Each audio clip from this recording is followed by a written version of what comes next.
Morning, all my YouTubers, all my union workers, all my blue collar workers.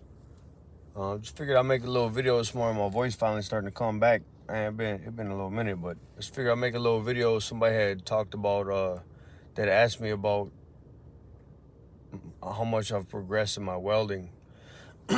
So welding's kind of one of them things that you can have somebody tell you how to do it.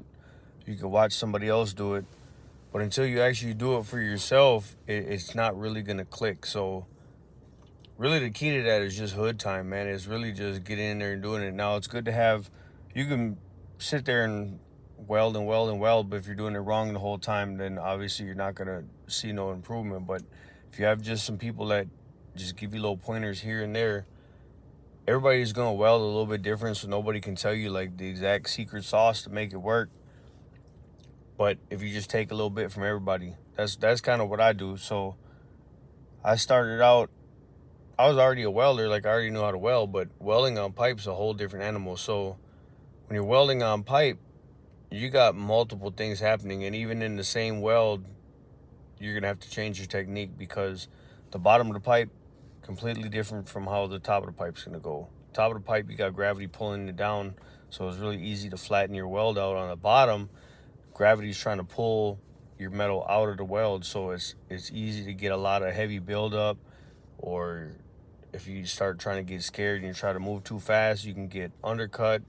Like there's just a lot of things that can happen on the bottom that don't happen on the top. And then when you're coming up the curve, it's also a lot of heat being generated right there, and it's easy to get undercut, easy to get your weld to start crowning and not flatten out.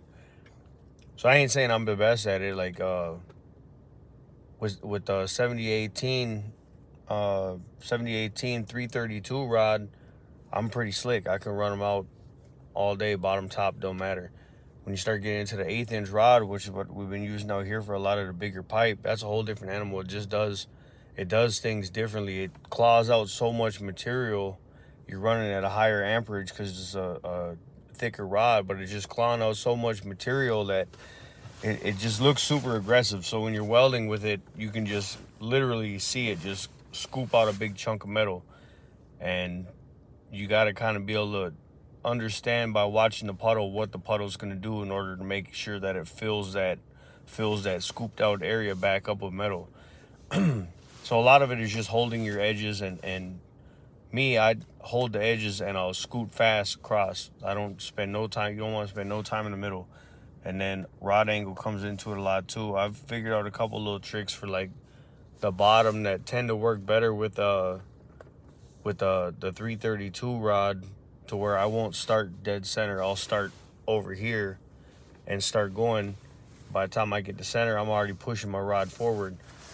Then I know when I come over here and start this pass coming up, I'm going to be grinding some of that very first start, because your startup with 7018 a lot of times where you're going to see porosity. So you always kind of want to grind them out. So if you're starting over here instead of dead center on the pipe, you start up over here. By the time you get to right here, you know you got this little spot right here is going to get ground down anyway. And then when you come over here on this side, you don't have to try to start on the bottom because you're already starting at a good spot. Then for me, what I'm working on now is just trying to get down there, start it, and get going right away faster so I don't get that buildup on the bottom. So a lot of that stuff just comes with time, man. Like some people are just really good naturally. They just, I don't know, it just clicks with them. For me, it took me a while to figure out pipe's a different animal than flat welding. It's not the same at all. So even if you're a good welder and then you go to start welding pipe, there's a lot of adjustments. And then there's so many different types of welding as well. Like running out the 60-10 for your root, that took me a long time. For a long time, my cover passes look good, but I just couldn't get my roots. But I started kind of figuring it out. And so it kind of just depends. Everybody's going to be a little bit different, man, because everybody's going to struggle with a different part of that. For me, for a long time, I was having a hard time getting my heat or figuring out how to whip it right, or how to get my gap right, or my lands right. Like it was a lot of things. And then when you get out on a job site and you're actually welding on a job site in position welds, a lot of the time your prep's not going to be what it is in school. So in school, I would have my pipe prepped perfectly, have nice, perfect 1/8 land on it, have nice 332 gap. You start welding in the field, Man, sometimes I've seen times I've had almost a half-inch gap, and the land will be barely anything. So it just wants to cook through. So you gotta learn how to manipulate the puddle. That's really the key to everything, is manipulating the puddle and knowing what that rod's gonna do. And then from there, it's just hood time, man. Like, you just gotta keep doing it over and over. I'm gonna go to a training center tonight. Probably run out another 6G gun barrel. Just try to get it. I'm trying to get it. I know what the expectations are for the certification test, so I just want to make sure that I'm happy with it. So as far as progression, as far as how far I've come from welding, man, I'm a way better welder. I'm not gonna say I'm the best welder. I've worked with some real slick welders, and I still work with some real slick welders that they don't even question it. There's times where my welds will come out looking super good, and there's other times that I struggle with certain parts. It just depends on positioning and whatever. But the key thing that has advanced for me is confidence. Like, once you've made some good welds, you start getting confident. Like, okay, I got this. I understand it now. So, for instance, when I went and did my shop test, my gun barrel for the shop test, man, I was super nervous. Like, I didn't even know what I was going to do. I burnt through. I did my root pass, and I ground it down clean. Then when I started putting my hot pass in, I ended up cooking through my root. So I ended up having to go back and fix it. And it's still bent. It was still no cracks, still passed. But I was so nervous. Like, I wasn't comfortable with what I was doing. Now when I go into school, it's like, I'll go around on a gun barrel, and it's like nothing. It take me like a little bit over an hour. And it's just like I feel comfortable doing it. Like, I'm not scared. I'm not worried. I know exactly what the rod's gonna do. I know exactly what I'm trying to accomplish. It's just a matter of getting my weld sequence correct. So, like, when you're doing a gun barrel in a 6G position, you're gonna run out your root. You're gonna run out your hot pass with 7018. When you run out your hot pass, that's gonna dictate what happens with the rest of your weld. So if you do a really thick hot pass, a really thick fill pass, so that you barely have anything, then that's going to dictate how you got to run out your stringers on top of that. And usually for the gun barrel, I end up doing I'll do my hot pass, and I'll end up doing 2 stringers on top of that, and then I'll do my cap stringers on top of that. So depending on the amount of fill, the amount you have to go over the bevel, you can only go 1/8 inch over the edge of the pipe. That's the maximum that'll get you looked out if you're over 1/8 of an inch. Same thing with your root. You can't go over 1/8 inch on the inside of your root on the penetration. So that was something I was having a hard time with for a while, was getting my root to where it'd be either too much fill on the inside, or there'd be just a lack of fusion. I wouldn't get it to wet out all the way on the inside. So a lot of that stuff just comes with time, man. Like, the more you do it, the more you're gonna understand exactly what's happening. And even if things don't turn out right, you're gonna understand why they're not turning out right. Then you can ask people, like, hey, I'm having an issue with this. How do I fix it? Like, I asked a journeyman yesterday. I was looking at his welds. I was out in the yard doing some 8-inch pipe, the spool piece we've been making. I didn't have no 332 rod out there. I've been using 1/8 inch, but I've been rolling the weld most times. So when you're rolling the weld, you're only doing this top quarter. It's really easy. It makes it faster, and it's really easy to make a good looking weld. Well, the piece I was working on it's got a 90-degree leg on it. It's got 245 or 445s with a little bump in the pipe, and it's huge. It's 8 inches heavy. I was out there by myself. I couldn't spin it. So I was like, okay, I'm just gonna run it out regular. I felt confident because I've been running out all these rollout welds, and they was coming out looking slick. I go hit the bottom. Nothing was going according to plan. I was getting undercut, underfill on my edges.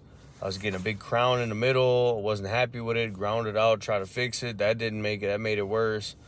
So I finally just ended up doing the top half of the pipe, and then getting somebody to help me flip-flop the pipe so I could do it, because I just didn't want to spend my day trying to learn when we're trying to get this piece done. Like, this isn't the place to be practicing and trying new things.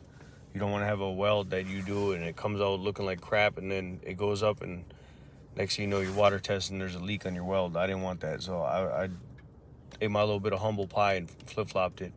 So anyway, I went and asked one of the journeymen that's a good welder out here. I said, hey man, how you get your bottom so flat with that 1/8 inch rod? Because for me, like, I don't know why. Like, I can do it with 332, but with 1/8 inch, I'm struggling.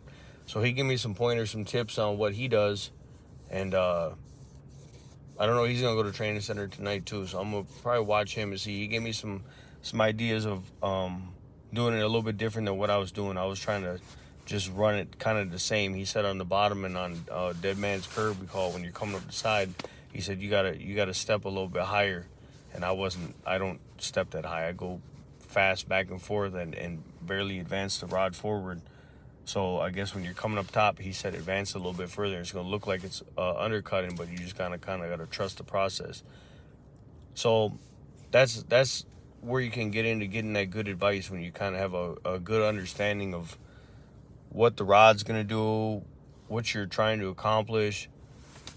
So I don't know if that answers the question of how I've progressed. I guess I have a better understanding of welding as far as what it does. Sometimes there's just times when, you know, you got the sun reflecting in your hood and you can't see. That's one of the problems for me, is if I can't see the weld, I have a hard time, because I'll pull out, because I've had the situation happen too many times when I was first starting out, to where I couldn't really see the weld and I'd still be trying to guess, and then I take my hood off and I'm cruising way over here, not even in the groove no more. So that's easy to do. So a lot of times if I can't see, I'll stop and try to reposition my body or put up something to block the sun.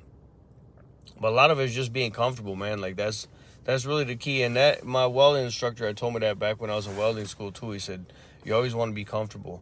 So a lot of times with pipe, you're gonna be moving the whole time. It's not like you're standing in one position just moving your arms. Your whole body's gonna be moving, because you got to rotate around this pipe and you got to maintain a certain rod angle. So a lot of times you'll start out, you kind of want to find your comfortable spot and have that be where the middle is. So you're starting in a somewhat uncomfortable position, working yourself into a comfortable position, and then when you're getting towards the end of the weld, you're somewhat out of a comfortable position, and then you stop. That's kind of been what I've been doing, and it works pretty good. And I've had people tell me that as well. That's the way to do it, because you can't start out in a comfortable position and start working yourself into an uncomfortable position and have a good looking weld. You gotta be working yourself into a more comfortable position as you rotate. So I don't know, man. That's maybe just a little bit of too technical on talking about welding. It's probably boring, but some people would ask me about that, and I've definitely seen the progress. Like, I'm definitely a better welder now than I was last year. Definitely a better welder now than I was last week. I don't know. I feel like every time I do a weld, I try to make it better than the last one. Every weld is like, that's one of the key things why I like to weld so much, because it's like, it's never the same. You may be doing the exact same kind of weld, the exact same material, exact same size of pipe, exact same rods, but you might be in a different position. You might be up on a lift somewhere, or you might be laying down on the ground trying to barely see. Like, there's a lot of variables, so it's always something different, and it's always a little bit of a challenge. Even if you do it every day, every weld is going to be a little bit of a challenge, because you're trying to make it look better than the last one. So that's my 2 cents on that. So have I progressed in welding? Definitely. Am I the best welder? No, there's way better welders, and there's always going to be somebody that's a better welder. The best thing you can do is just try to focus on being better than you were the last time you welded. Whether it be, I just did a weld, now I'm going to another weld, let me make this weld look slicker than the last one. Or if I did a weld last week, let me make this weld this week look better than last week's. There's always something to improve. You're never going to have a weld that's completely perfect that you say, oh, there's nothing I could have did better. Like, I haven't ever heard anybody say that yet. So that's my word for today, man. I hope everybody having a good day. I don't know what I'm going to be doing today. I finished up my welds on that spool piece, so probably no welding here at work today. Maybe if I get lucky, but I'm going to a training center afterwards. I'll probably go run out a gun barrel real quick and then call that a wrap. So everybody have a good day. Peace.